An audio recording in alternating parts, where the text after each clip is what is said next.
con bebés que se les acaba el agua o la leche, o una emergencia médica, 9 horas detenidos ahí en una carretera federal. Entonces, el mundo entero celebra la Semana Santa y todo el mundo anda ahorita, pues, dichosos los que se quedan a disfrutar México. A Chapultepec, ¿verdad? Y los arbolitos, y hay muchas cosas que hacer aquí. Puedes caminar ahorita con tranquilidad, sin smog. Ojalá que tuviera así México todo, siempre, ¿verdad? Pero Cristo es tan importante que el nacimiento y su muerte se celebra y se paraliza la industria, las empresas, los bancos, porque estamos celebrando el día en que Cristo resucitó de entre los muertos. Ahora bien, es importante aclarar algo. Cristo no murió el viernes, porque Cristo tenía que cumplir una profecía, la profecía de Jonás. Y Jesús dijo, el Hijo del Hombre tiene que estar 3 días y 3 noches en la tumba y resucitar al tercer día. Entonces, si Cristo murió el viernes a las 3 de la tarde, del viernes 3, de las 6 de la tarde del viernes a las 6 de la tarde del sábado, ¿cuántos días son? Es una noche y un día. Del sábado a las 6 de la tarde del domingo, van 2 noches y 2 días. Cristo tenía que haber resucitado el lunes, si es que murió el viernes. ¿Me van siguiendo? Entonces, ¿por qué se dice que el viernes? Porque en la Biblia dice que era el día antes del reposo. Y cuando no estudia la Biblia, sabemos que había 2 días de reposo, el reposo anual y el reposo semanal. Entonces, en esa semana, tanto el Evangelio de Lucas como el Evangelio de Juan nos muestran que Cristo no muere, ¿verdad? El día de reposo que iba a ser al otro día era el día de reposo semanal. O sea, Cristo muere el miércoles, del miércoles al jueves, del jueves al viernes y del viernes al sábado. Pero Cristo no muere el viernes, imposible que muriera el viernes. Pero se atribuye porque no saben que en Levítico 23 había una santa convocación que mandaba a Dios descansar y cayó precisamente en el día que Cristo fue crucificado. Entonces, ¿quién fue el que puso la tradición de que murió el viernes? La Iglesia romana. Pero esto es antibíblico porque entonces Cristo no hubiera cumplido la profecía de estar 3 días y 3 noches en la tumba. Muy bien, pues vamos a hablar en esta mañana acerca de las resurrecciones, plural, y el juicio final. Vamos a descubrir esta mañana cuántas resurrecciones hay en la Biblia. Dice Juan 5, 28 y 29, Cristo hablando, no se maravillen de esto, porque vendrá hora cuando todos los que están en los sepulcros oirán su voz, y los que hicieron lo bueno saldrán a resurrección de vida, mas los que hicieron lo malo a resurrección de condenación. Vamos por orden. La Biblia menciona aquí 2 resurrecciones. Una resurrección es para las almas o los espíritus que siguieron a Cristo de Pentecostés a nuestros días. Vamos a ver que antes de Cristo de la cruz, los santos del Antiguo Testamento van a resucitar hasta el final de la gran tribulación. En el arrebatamiento, en el rapto de la iglesia, solo de Cristo de Pentecostés, a los que están en Cristo vamos a resucitar. Lo vamos a ver con calma. Pero aquí hay 2 resurrecciones, la de salvación y la de condenación. Ahora, esta resurrección de todos los justos tiene en la Biblia bastantes divisiones, porque vamos a ver que Cristo fue el primero en resucitar. Después, la segunda resurrección fueron los que se levantaron de las tumbas. El día que Cristo resucitó, se les aparecieron a muchos. Después, la tercera resurrección va a ser el arrebatamiento de la iglesia. Es la tercera resurrección. Cristo la primera, la segunda las primicias, el arrebatamiento la tercera. Después vamos a ver en la tribulación los 144,000 que van a resucitar. Después los 2 testigos que van a resucitar. Después los que van a resucitar al final de la tribulación y los que van a resucitar al final del milenio, que son los malos en el juicio del gran trono blanco, que lo vamos a ver, y van a ser juzgados por Dios por toda la eternidad. Muy bien, vamos a Apocalipsis 20 y hay un versículo que ha puesto de cabeza a la mayor parte de los teólogos. El otro día oí en televisión a un teólogo, bueno, de cierto grupo cristiano, que dijo lo siguiente, Apocalipsis 20, versículo 4 y 5. Y vi tronos y se sentaron sobre ellos los que recibieron facultad de juzgar. O sea, no todos los cristianos vamos a sentarnos en tronos. ¿Qué es un trono? Es un lugar de autoridad, es un lugar de poder, es un lugar de gobierno. Y acuérdense que la Biblia nos muestra claramente que cuando nosotros muramos, va a haber diferentes clasificaciones de rangos, va a haber en la otra vida generales, coroneles, capitanes, cabos, tenientes y soldados rasos entre nosotros. De ahí la exhortación: no se cansen de hacer el bien, no se cansen de sembrar, no desmayen, anímense, porque vuestro trabajo no es en vano. Entonces, estos tronos están reservados para los vencedores. ¿Quiénes son los vencedores? Escúchenme con mucho cuidado: los que comenzaron a conquistarse a ellos mismos. Para que yo pueda vencer a Satanás y al mundo, tengo que conquistarme a mí mismo primero. Y estas pasiones dentro de nosotros, sexuales, de alcoholismo, de drogas, de hacer dinero, de vanagloria, de soberbia, de avaricia, de todas estas cosas, tenemos que hacerlas morir. Y cuando comienzas a hacer morir dentro de ti ese ego que traemos, con el cual tenemos que luchar, y comienzas a matar el ego dentro de tu vida, comienzan a ser un gigante dentro de ti espiritual. Y entonces el diablo, ¿verdad?, no tiene parte contra ti. No hay ninguna forma en la que se te pueda meter. ¿Por qué? Porque estás bajo el amparo y la sombrilla de Dios. El que habita al abrigo del Altísimo morará bajo la sombra del Omnipotente. Dice en Efesios: el que vive cerca de Dios vivirá protegido por Dios. Entonces, cuando nosotros comenzamos a vencernos a nosotros mismos, a vencer la impureza sexual, a vencer la gula, a vencer todos esos pecados, el egoísmo, el vivir para mí, el no importar por la gente, comienza a crecer un gigante espiritual dentro de mi vida. Cristo comienza a manifestar y usar nuestro cuerpo a través de nosotros, y entonces tenemos victoria contra Satanás, y el mundo ya no nos atrae. Ya no nos engaña el mundo con las riquezas y la vanagloria de la vida y el aplauso, etcétera, etcétera, porque esta es la parte más difícil a la que se enfrentan los seres humanos. Vean ustedes el proceso. Dios nos sacó, número uno, nos rescata de la esclavitud. Éramos esclavos del pecado. Nos saca de ahí Dios, nos abre la puerta de la cárcel donde estábamos y nos saca. Número dos, nos lleva al desierto de la prueba. Nuestra fe tiene que ser probada. Tiene que verdaderamente, las pruebas manifiestan si eres o no eres hijo de Dios. Si ahorita se te acaba el negocio, o te abandona la esposa, o te abandona el esposo, y te comienzas a hundir, significa que esa fe que tenías no era la fe bíblica. No tenías un cimiento sólido. Estabas parado sobre arena y vinieron las lluvias y los vientos y tu vida se fue al suelo, tu casa se fue al suelo porque no estaba sobre la roca. Entonces nuestra fe tiene que ser probada. Del desierto, una vez que nuestra fe es probada, entramos a la tierra de Canaán. Los judíos no entraron porque su fe no fue la fe que Dios quería que tuvieran.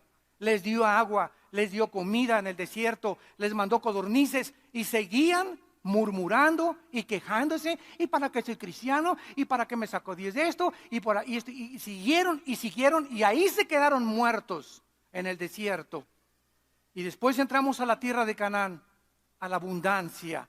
Dios nos quiere bendecir, nuestra familia, nuestros hijos. Dios no es enemigo que tengas un buen coche, que tengas una buena casa, que tengas un buen trabajo, pero ahí es en la abundancia cuando comenzamos a subir al éxito. Mi negocio prosperó, ya soy famoso, ya soy cantante, ya yo soy deportista, estoy cotizado. Ahí es cuando el hombre llega a la abundancia, cuando no puede manejar el éxito. Ahí es cuando nos descomponemos arriba. Cuando llegamos a la cumbre nos descomponemos. Y ahí están los artistas. Llegan a ser famosos y ya chiquita, tú no eres tan bonita como la otra. Y se casan 3, 4 veces. Divorcios a cada ratito entre los artistas. Los deportistas igual, los cantantes se llenan de soberbia. Los políticos lo mismo. Y dentro de los cristianos no somos diferentes. Solamente hemos sido perdonados por los pecados. Pero tenemos que luchar ahora y tenemos el poder para que cuando Dios te quiera bendecir con dinero, con prosperidad, tú estés listo para poder manejar esa prosperidad. Por eso ese falso evangelio de la prosperidad, ¿verdad? Es una herejía. Porque no es verdad que Dios quiera darle a todo mundo dinero y hacerlos ricos a todos. Dice la Biblia que si Dios le hubiera dado dinero a muchos de ustedes, hubiera sido una maldición para ustedes. Porque si cuando viene el dinero y la bendición de Dios, tú no tienes el carácter para manejar el dinero, desperdicias el dinero en cosas vanas y superfluas. Pero cuando estás manejado por Dios y con la sabiduría de Dios y con la fortaleza de Dios, y Dios bendice porque nos quiere bendecir, ese dinero lo vas a usar para propagar el evangelio de Cristo. Lo vas a usar para el reino de Dios. Y Dios no te va a quitar que vivas con $500,000 mientras le entregues otro $500,000 a la obra de Dios. Dios no te va a quitar si ganas 2 millones de pesos. No, Dios solamente te pide 15, 20, 30% de lo que está en tu corazón. ¿Para qué? Para que no te hagas avaro ni pongas el dinero como un ídolo. Entonces, mientras eso no sean ídolos, Dios nos sigue bendiciendo. Y por eso muchos de ustedes, amados santos de Dios, se quejan. Ay, ya viste ese hermano, se compró un carro nuevo. Y ya viste la hermana, hasta de China poblana anda vestida. Y ya viste este hermano, la casa tan bonita que tiene. Y tal vez esas personas son personas que son generosas con Dios. Y por eso Dios las está bendiciendo. ¿Quiénes son los que quejan? Los que nunca dan. ¿Quiénes son los que se quejan? Los que nunca dan nada a la obra de Dios. Entonces es importante que entendamos esto. La abundancia es peligrosa cuando no tenemos el carácter para manejar lo que Dios nos da. Entonces estos tronos de Apocalipsis 24 son cristianos que fueron vencedores, vencieron sus pasiones. Dichoso el varón, dice Santiago, que vence la tentación, vencieron el mundo, vencieron a Satanás, merecen reinar, gobernar por toda la eternidad con Cristo. Y vi las almas, dice, de los decapitados. El anticristo usará la guillotina. Esta palabra decapitados es la palabra hebrea pelequizo, que significa cortar la cabeza. Lo mismo que se usó en la Revolución Francesa con Robespierre, el anticristo va a usar la guillotina, les va a cortar la cabeza. Una vez me preguntaron, oiga, ¿qué forma va a usar el anticristo para matar a los que no reciban la marca del 666? ¿Los va a ahorcar? ¿Fusilar? ¿Les va a inyectar una inyección letal? No, la Biblia dice, les va a cortar la cabeza. La guillotina se va a volver a poner de moda. Y actualmente estamos viendo ya que muchos grupos están usando, ¿verdad?, la guillotina, o sea, el hacha o lo que sea. Y por todos lados estamos viendo ya descabezados, ¿verdad?, por todos lados. Ya gente descabezada, ya los criminales están quitando la cabeza a muchas personas. Entonces, las personas que se nieguen a recibir la marca van a ser decapitados por causa del testimonio de Jesús. Los que no habían adorado a la bestia ni su imagen y no recibieron la marca en su frente ni en sus manos, y vivieron y reinaron con Cristo 1000 años. Pero lo que nos atañe es el versículo 6, 5 y 6. Pero los otros muertos, ¿cuáles otros muertos? Los otros muertos no volvieron a vivir, o sea, no resucitaron hasta que se cumplieron 1000 años. Aquí vemos que hay una resurrección después del milenio. ¿Correcto? Vamos bien. Esta es la primera resurrección y aquí es donde muchos teólogos se han enfrentado, diciendo que el rapto va a ser al final del milenio. Que porque aquí está diciendo que esta es la primera resurrección, porque estos muertos van a resucitar después del milenio. Entonces, esto es una muy mala exégesis, o sea, una forma de interpretar la palabra de Dios. Porque si es así, entonces la resurrección de Cristo, ¿dónde la ponemos? ¿En tercero, en cuarto, en segundo o en quinto lugar? Vayamos a 1 Corintios 15. Qué importante es trazar bien la palabra de verdad. Dice 1 Corintios 15, versículo 22 y 23. Y es el mismo apóstol Pablo el que nos dice el orden, la cronología de la resurrección. Porque así como en Adán todos mueren, también en Cristo todos serán vivificados.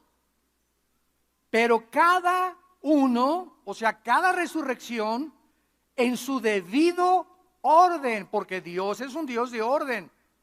Hay un orden para las resurrecciones. Cristo, ¿qué lugar ocupa? Muy bien, Cristo ocupa el primer lugar. Cristo fue la primera persona en toda la historia desde Adán y Eva en haber resucitado para no volver a vivir, para no volver a morir, perdón. Antes de Cristo hubo resurrecciones en el Antiguo Testamento. Eliseo resucitó personas. Cristo resucitó a Lázaro, ¿no es verdad? Pero volvió a morir. Cristo es la primera persona que resucita sin volver a morir. Para siempre, Él es la primera resurrección. Número 2, ¿quién le sigue? Las primicias, como lo vamos a ver. O sea, esto era el resultado de la fiesta de los primeros frutos, las primicias de Levítico capítulo 23. Cuando llegaban las personas y ofrecían un manojo, tenían que entregar las primicias al sacerdote. Entonces, cuando Cristo resucita, Él es el primero y le siguen los que resucitaron juntamente con Él. Veamos en Mateo 27,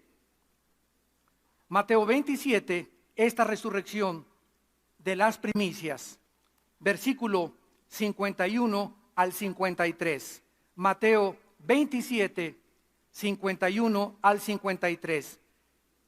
He aquí el velo del templo se rasgó en dos, de arriba abajo, y la tierra tembló, y las rocas se partieron, se abrieron los sepulcros, y muchos cuerpos de santos, no todos, muchos, que habían dormido, se levantaron, y saliendo de los sepulcros, después de la resurrección de Él, vinieron a la santa ciudad y aparecieron a muchos.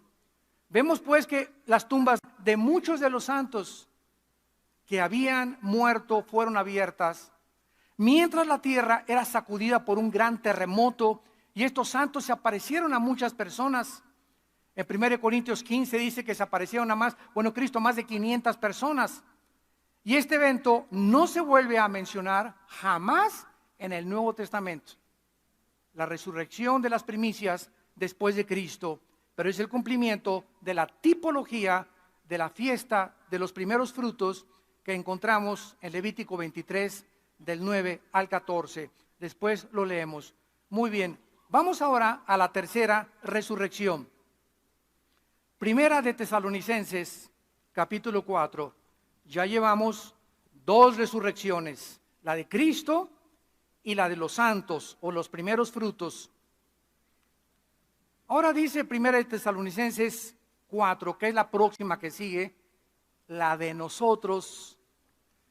Adiós mundo cruel, ya nunca te veré. ¿Esa la cantabas tú, ¿verdad, César? Con Enrique Guzmán, ¿no? En los tiempos del mundial. Dice en 1 Corintios 4, 1 Tesalonicenses 4, versículo 14. Si creemos que Jesús resucitó y murió, fíjense, si creemos, porque si no crees, no tienes esperanza.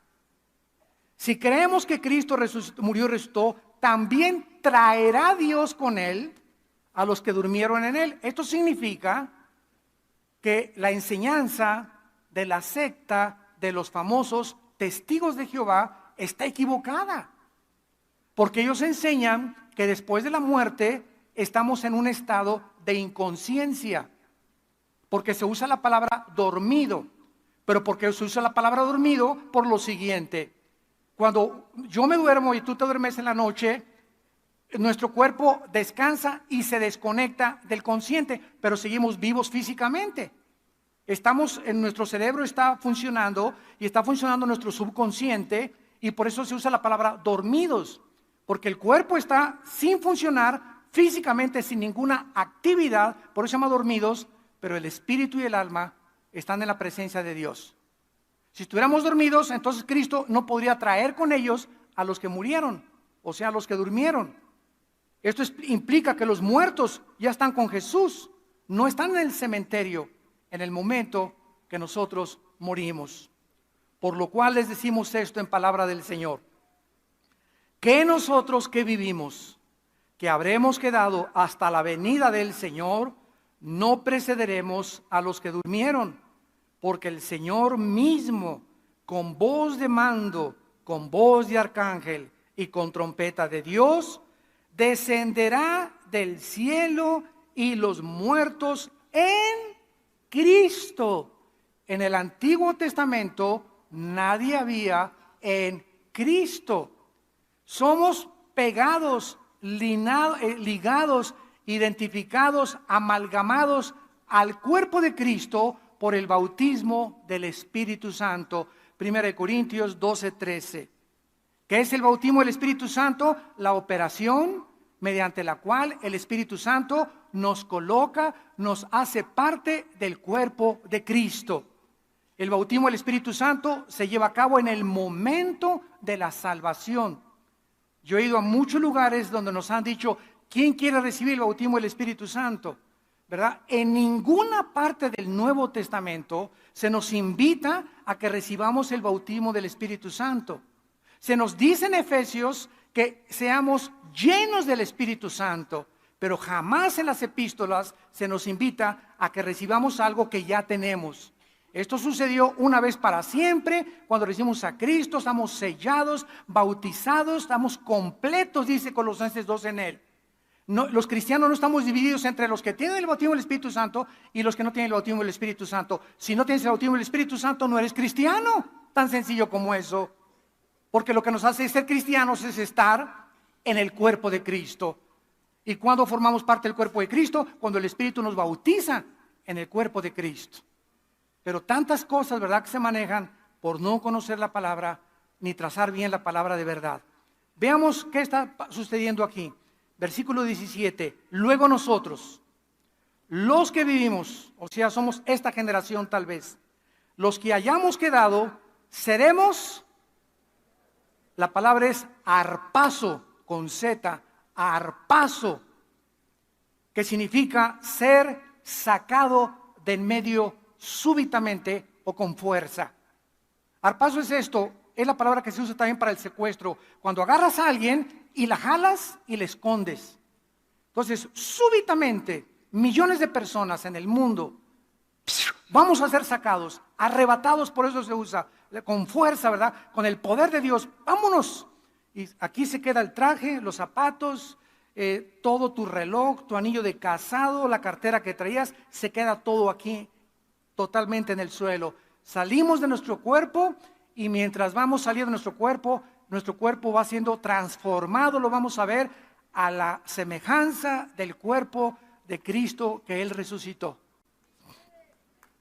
Va a ser igualito a nuestro cuerpo al de Cristo. Vamos a verlo.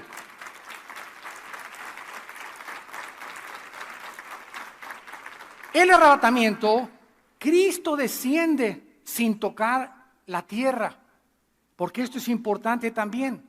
La diferencia entre el arrebatamiento y la segunda venida de Cristo.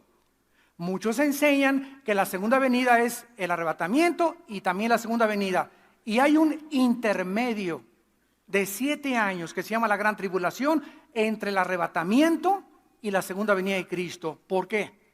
Porque cuando venga Cristo por nosotros no toca la tierra. Dice la Biblia que el Señor estará en el aire para recibir al Señor en las nubes, en el aire. Él no pone los pies cuando venga por nosotros.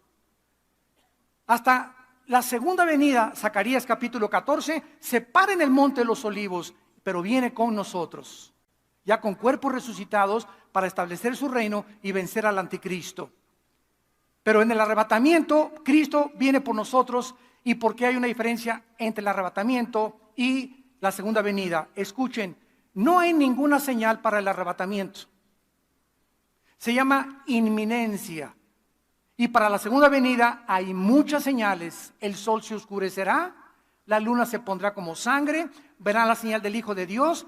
Y si nosotros no somos arrebatados antes de la tribulación y conocemos al anticristo, solamente tenemos que comenzar a contar 3 años y medio para que venga Cristo. Entonces ya no viene como ladrón en la noche. Simples verdades, ¿verdad? Y Cristo dice, vendré como ladrón en la noche. ¿A quiénes? A los cristianos. Cuando menos nos demos cuenta, por eso dice, vigilen y estén listos. Porque como ladrón en la noche puedo venir como las vírgenes, que vino el esposo y 5 no tenían aceite en sus lámparas. Entonces, en la segunda venida no viene como ladrón en la noche. No viene intempestivamente. Va a haber señales en el cielo, en la luna, y va a aparecer Cristo en las nubes. Pero en el arrebatamiento no hay señales. Viene como ladrón en la noche, a la hora que no sabemos. En la segunda venida, los que vivan en la tribulación van a saber, después de que el anticristo viole el tratado, que van a pasar 3 años y medio para la venida de Jesucristo. Si fuera así, entonces sabríamos cuándo venía Cristo y ya no tendríamos que vigilar porque sabríamos cuándo viene. Sencillo, mi querido Watson. Así le decía Sherlock Holmes, famoso detective, a su discípulo. Muy bien. Ahora veamos en Filipenses capítulo 3. La verdad que acabamos de enunciar, el cuerpo de nosotros, cuando resucitemos, porque pues ahorita a todos les debe interesar esto, ¿verdad? Me voy a parecer a Batman, o a He-Man, o a John Travolta, o a quién, ¿verdad? ¿Cómo será mi cuerpo? Nos vamos a reconocer. Tendremos las mismas características. Ahorita en el tercer servicio voy a hablar de eso. El intermedio entre la muerte y la resurrección. ¿De qué forma hay un cuerpo? Si ahorita te mueres, por ejemplo, te mueres hoy en la noche, te petateas hoy en la noche, cuelgas los tenis hoy en la noche. ¿Qué cuerpo tienes al subir al cielo? Porque todavía no viene Cristo. O sea, la resurrección es hasta el rapto, ¿correcto? Entonces, antes del rapto, ¿qué cuerpo tienen ahorita los que han muerto en Cristo? De la cruz a nuestros días. En el tercer servicio lo voy a explicar. Vamos a ver ahorita el cuerpo que nos atañe ahorita. Dice en Filipenses 3, 20 y 21. Nuestra ciudadanía, Filipenses 3, 20 y 21, está en los cielos. De donde también estamos esperándolo, al Salvador, al Señor Jesucristo, el cual transformará. Metas schematizo en el griego, metas schematizo, que significa cambiar de forma.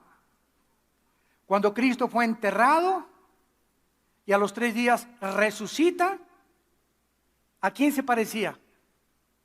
Me los voy a ver de la A a la Z. ¿A quién se parecía Cristo cuando resucitó?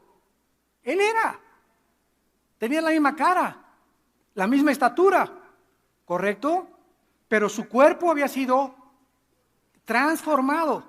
Las características moleculares y celulares del cuerpo de Cristo resucitado ya no estaban bajo las leyes físicas, la ley de la gravedad, la ley de las matemáticas, la ley de la electricidad, la ley del electromagnetismo, de Kepler, de Newton, de todos estos grandes físicos que descubrieron estas leyes, de Galileo, de la primera y la segunda ley de termodinámica. Cristo no estaba sujeto ya a ninguna de las leyes que rigen el universo actualmente y que nos rigen a nosotros. Gracias a estas leyes, los científicos pueden predecir cuándo va a ser un eclipse, cómo puede el cohete que salga de Cabo Cañaveral llegar a la luna, si la Tierra está dando de vueltas, cómo dispararlo para que llegue exactamente. Todo esto lo calculan por las leyes que existen físicas del universo, las cuales Dios estableció.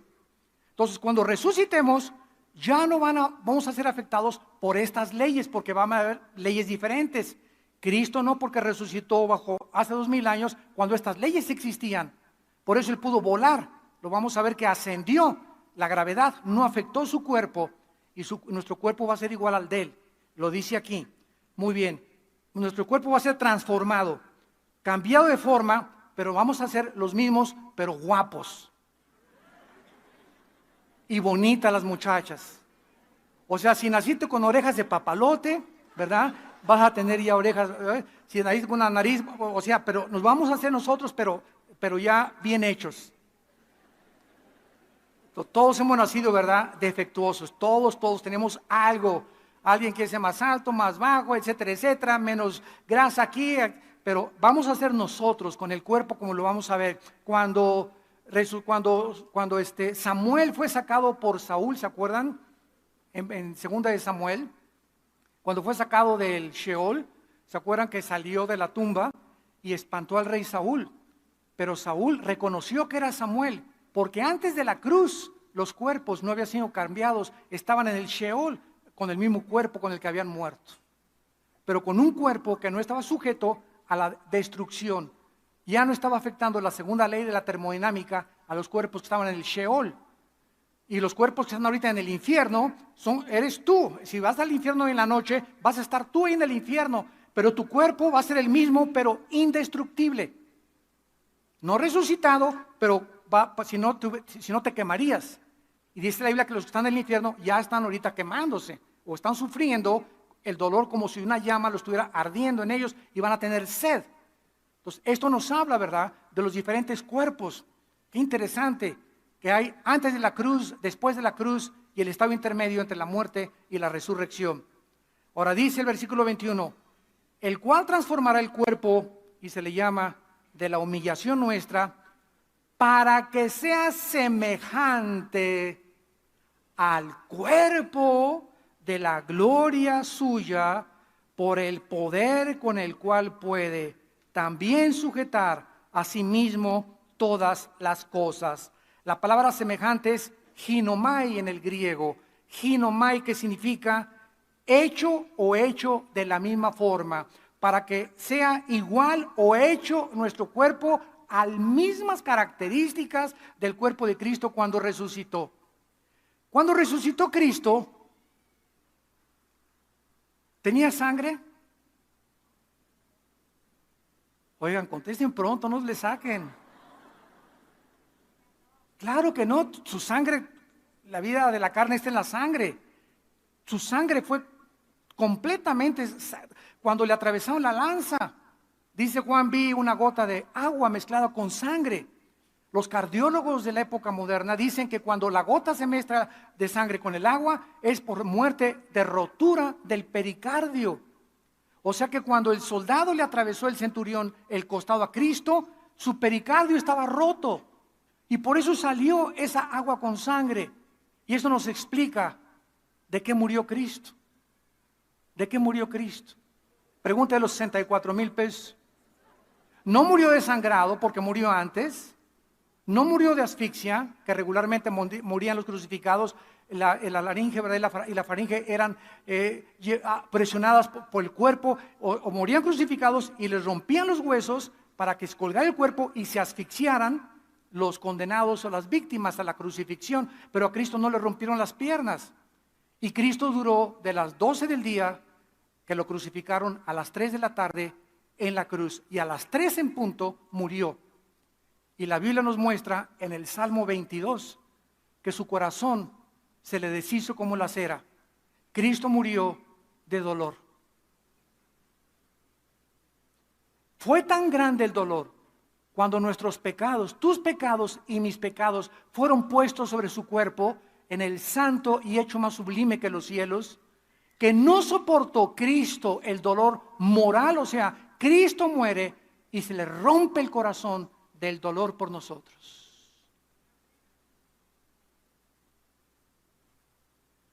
Nuestros pecados le quitan la vida al Hijo de Dios. Los judíos y los romanos eran instrumentos, pero fue el pecado lo que hizo que Cristo muriera en nuestro lugar. Entonces Cristo, cuando nace, ya no tenía sangre. Número 2, ¿comió barbacoa o tacos al pastor? ¿Qué comió Cristo cuando resucitó? Miel y pescado. Dándonos a entender, qué interesante que han descubierto que la miel es la única sustancia que no se puede contaminar. No hay nada a la miel, ni bacteria, ni microbio que se le pueda meter a la miel. Es tan es una sustancia tan preciosa, tiene tantos antioxidantes y tantas minerales y vitaminas, la miel de abeja pura, del panal de la abeja, ¿verdad? Que por eso, en lugar de echarle azúcar a tu café, ponle miel y vas a durar mucho tiempo.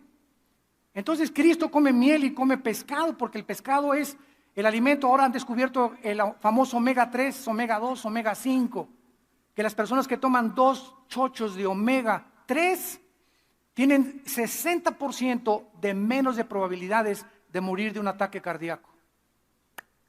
El omega 3.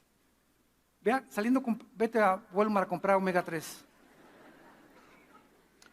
No tenía sangre, no vamos a tener sangre nosotros. ¿Vamos a comer? Vamos a comer. Y la Biblia lo dice en Isaías 65, que vamos a comer en el milenio puras frutas y legumbres. Número 3, Cristo se aparece a los discípulos cuando estaban en un cuarto cerrado y atraviesa la pared. La composición molecular y atómica del cuerpo de Cristo era diferente a la de nosotros. Ahorita yo agarro la mano y le hago así a este púlpito y me la lastimo, porque los átomos de los que está formado este púlpito están mucho más cerrados que los átomos de mi mano, y por eso me encuentro con algo sólido. El cuerpo de Cristo atravesó la pared. Nuestros cuerpos ya no van a tener ninguna cosa que nos detenga materialmente hablando. Vamos a tener un cuerpo, ¿verdad?, que vamos a poder atravesar las paredes. Y número 4 y último, cuando Cristo asciende a los cielos, Cristo sale volando hacia arriba y los discípulos se quedan hechos uno del 6 en adelante, y los ángeles les dicen: este que ven que se va, así vendrá con ese cuerpo muy pronto otra vez a este mundo. Gloria a Dios.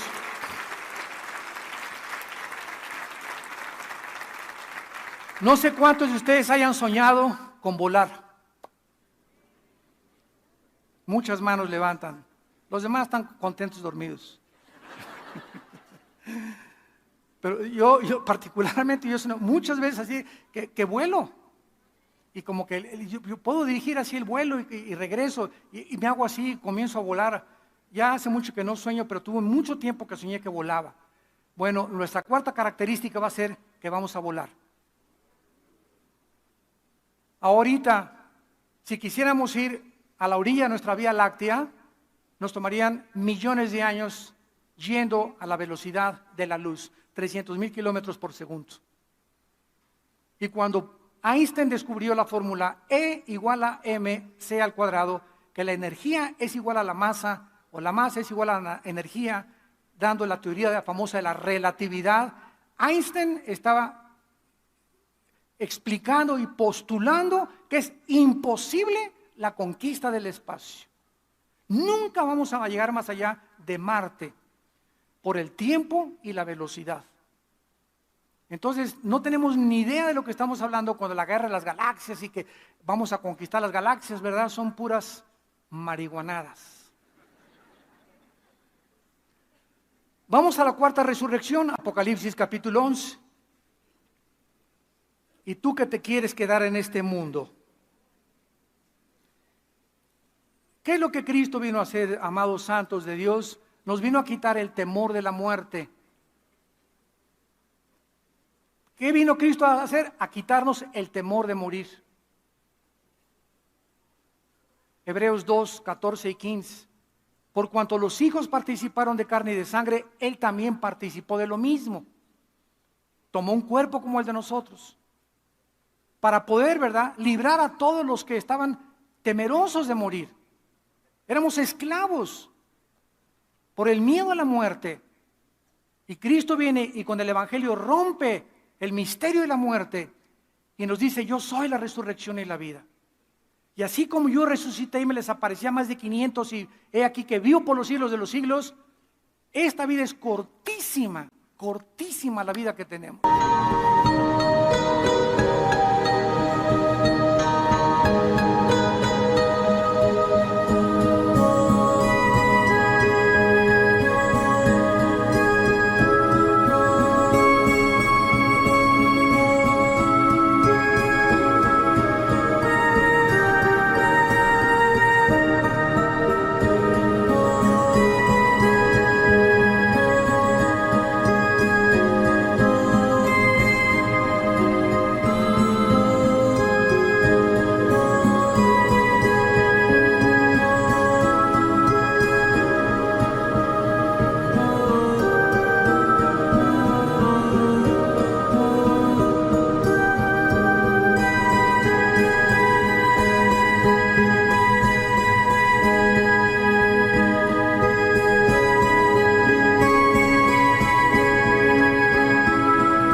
Y dice Pablo, si a mí alguien me preguntara, Filipenses capítulo 1, ¿qué prefieres, Pablo, vivir o morir? Qué pregunta más tremenda, ¿eh? ¿Qué contesta Pablo? Bueno, se queda pensando, y creo que no lo pensó demasiado. Vivir sí es para Cristo, pero morir es ganancia. Y por eso la Biblia está llena, dichosos los que mueren en el Señor. Y sí, le lloramos a la mamá, lloramos a la esposa, al hijo y lo que tú quieras, ¿verdad? Pero va acompañado con un gozo, que vamos a volver a ver a nuestros seres queridos, que unos se adelantan, unos van por delante de nosotros, ahí vamos todos detrás, todos ahí vamos, en filita india, a la tumba.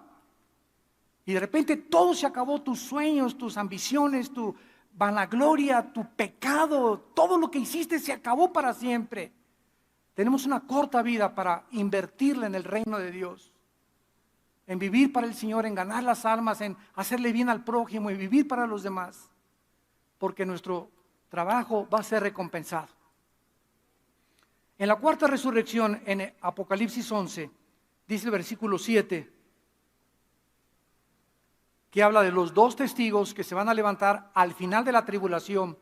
Unos dicen que son Moisés y Elías. Es posible por los milagros que se repiten que van a hacer, pero en fin, cuando hayan acabado su testimonio, o sea, los dos testigos, la bestia que sube del abismo hará guerra contra ellos y los vencerá y los matará. ¿De dónde va a salir el anticristo?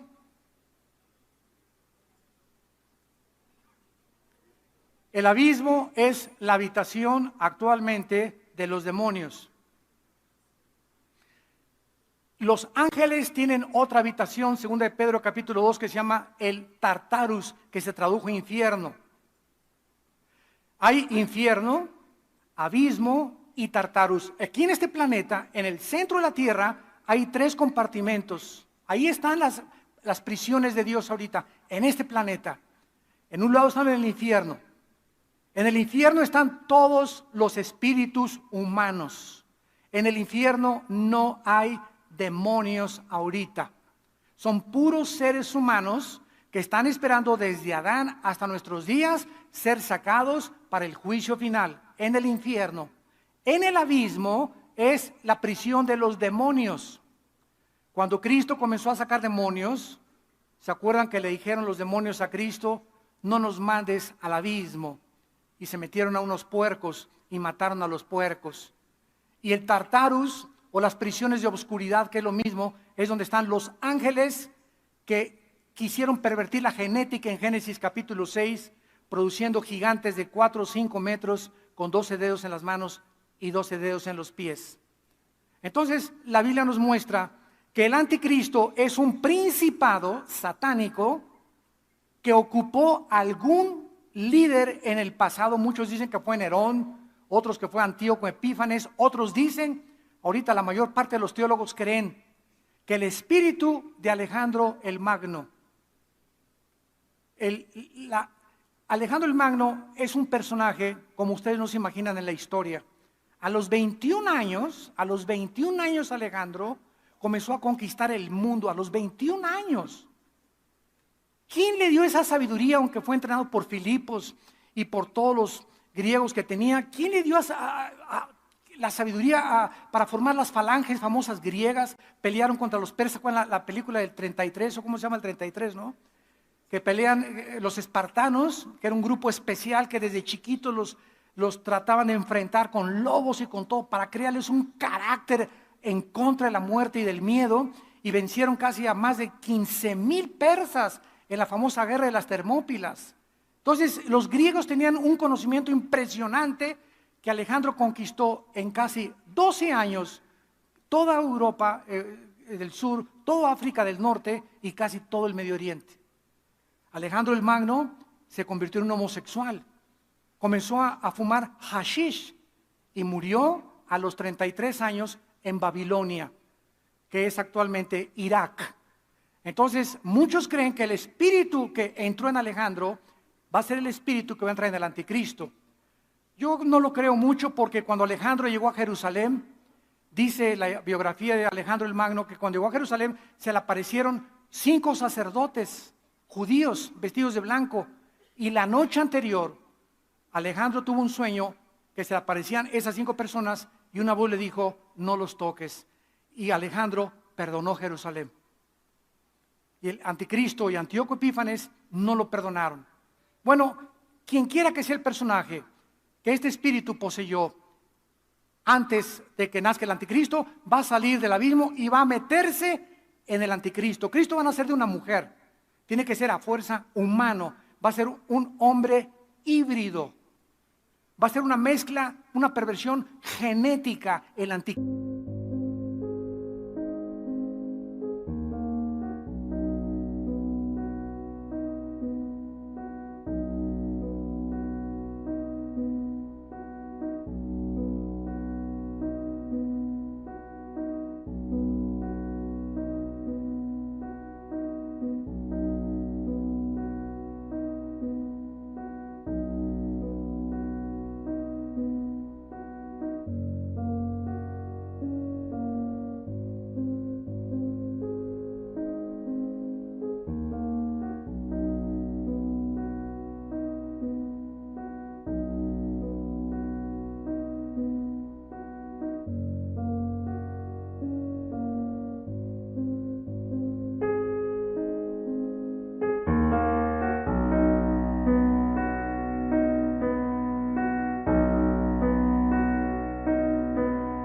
Cristo, entre tal vez animal humano, con un espíritu demoníaco totalmente desde que nazca.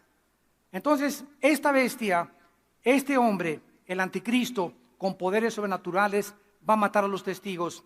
Versículo 8, y sus cadáveres estarán en la plaza de la grande ciudad, que en sentido espiritual se llama Sodoma y Egipto, se refiere a Jerusalén. O sea, en Jerusalén, el anticristo asesina a los 2 testigos. Versículo 9, y los de los pueblos, tribus, lenguas y naciones verán sus cadáveres por 3 días y medio y no permitirán que sean sepultados. Por favor, en el versículo 9 de tu Biblia, hazle un círculo a la próxima palabra, verán. ¿Cómo es posible que hace 2000 años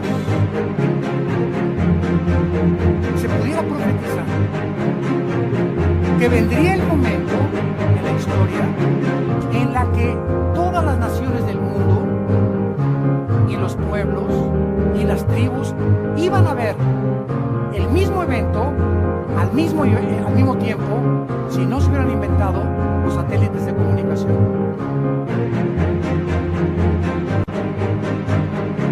Aquí están profetizados con 2000 años de anticipación los satélites de comunicación.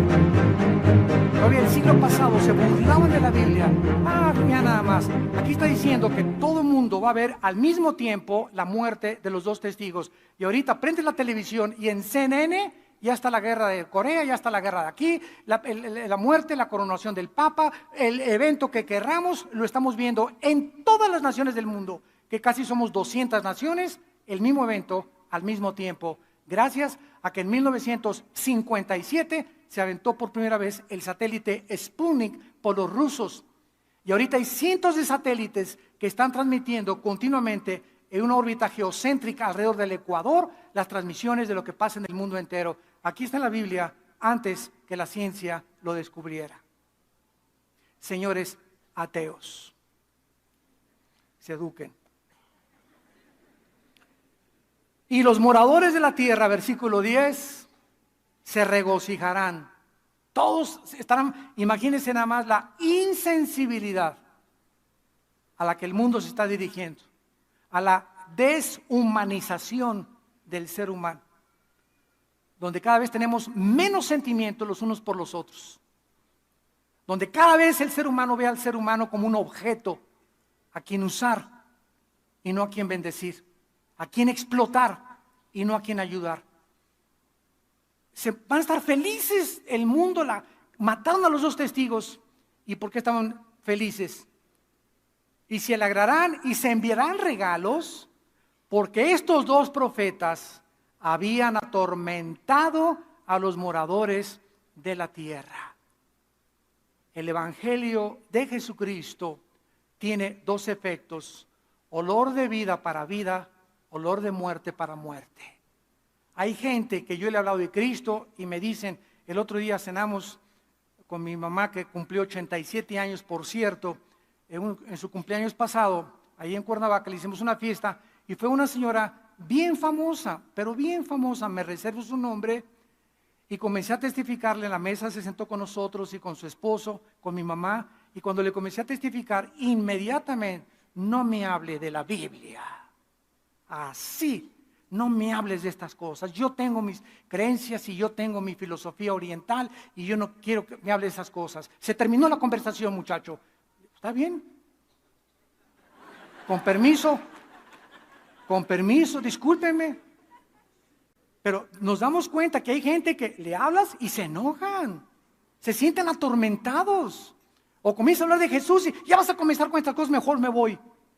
Oye, pero estoy hablando de Jesús, no, mejor háblame de, ¿quieren que mejor les hables de Hitler y para que bailen el jarabe tapatío?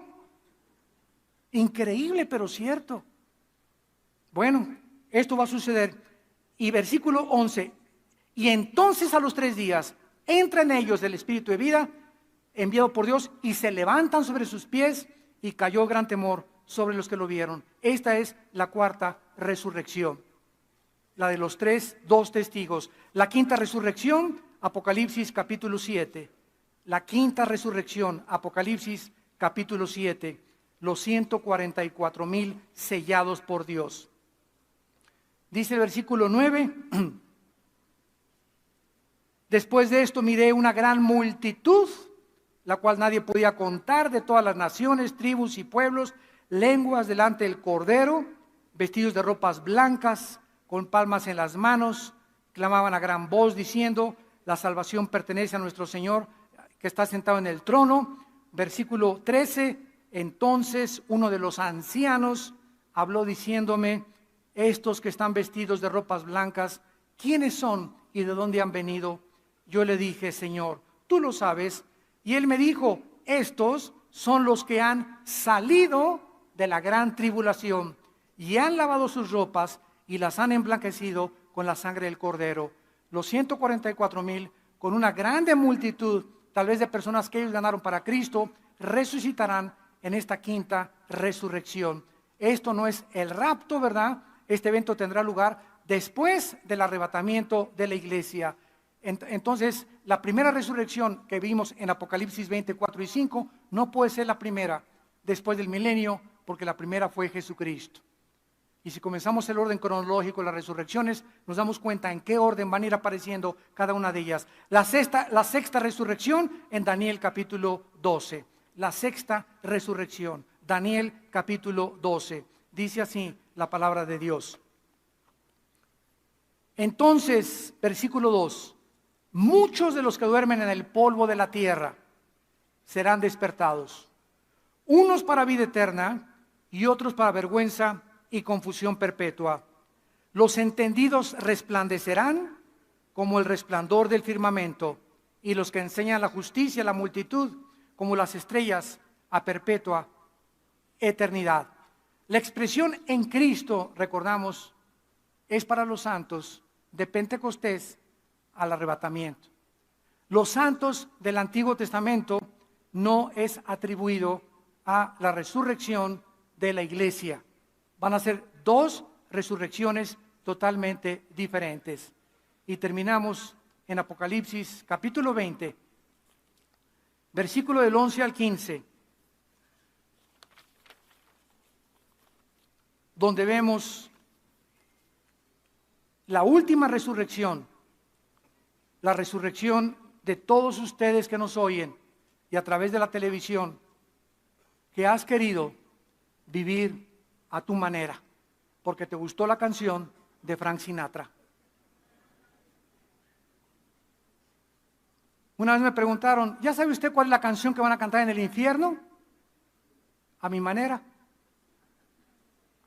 Porque todos los que están en el infierno vivieron a su manera. No, a mí no me enseñes, no quiero los 10 mandamientos de Dios, no quiero hablar de Cristo.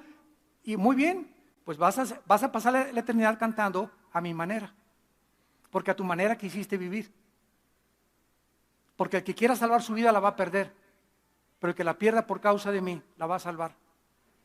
Y tienes esta vida, únicamente esta vida, persona que me escuchas, y a través de la televisión, para que tú escojas y determines dónde quieres pasar la eternidad. Dice Apocalipsis 20, versículo 11.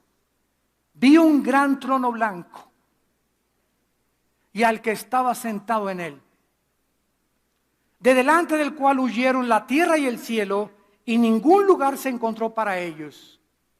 O sea, todos los que no han resucitado, desde Adán hasta acabar el milenio, van a seguir ahí en el centro de la tierra y van a resucitar hasta después de los 1000 años, que es la última resurrección, que es la de los malos.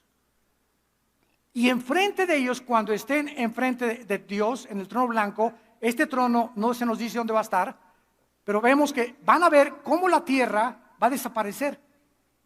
Y ahí van a ver que donde tenían puestos sus objetivos, sus esperanzas, donde habían invertido su dinero, en este planeta que está a punto de ser desintegrado, ¿verdad? En el basurero que estamos viviendo ya, que hemos hecho nosotros con el pecado, ahí van a ver que ese planeta que creían que habían puesto esperanza, va a desaparecer para siempre. Con todas sus esperanzas y los sueños que tenían, va a desaparecer para siempre. Enfrente de ellos. Y vi a los muertos, versículo 2, grandes y pequeños de pie ante Dios. Y los libros fueron abiertos, y otro libro fue abierto, el cual es el libro de la vida. Y fueron juzgados los muertos por las cosas que estaban escritas en los libros según sus obras. Noten ustedes que todos los muertos que han resucitado en este juicio, sin excepción, ninguno está hincado. Todos de pie. Se acabó el tiempo de, perdóname, Señor. No, aquí ya no hay gracia, aquí ya no hay misericordia, ya tuviste tu oportunidad. Yo no voy a mandar a nadie al lago de fuego, dice Dios. Tú escogiste ir a donde vas a ir cuando tú estabas vivo. Por eso ninguna persona que esté condenada eternamente, Dios no manda al infierno a nadie. Como una señora me dijo una vez, ¿verdad que Dios es bueno y no va a mandar a nadie al infierno? Le dije, amén, amén. Ellos se van solitos. De tal manera amó Dios al mundo que Dios dio a su Hijo unigénito, para que cualquiera de ustedes que en Él crea no se pierda, mas tenga la vida eterna. Él que no conoció pecado, por nosotros se hizo pecado, para que nosotros fuésemos hechos la justicia de Dios en Él. Mas Dios muestra su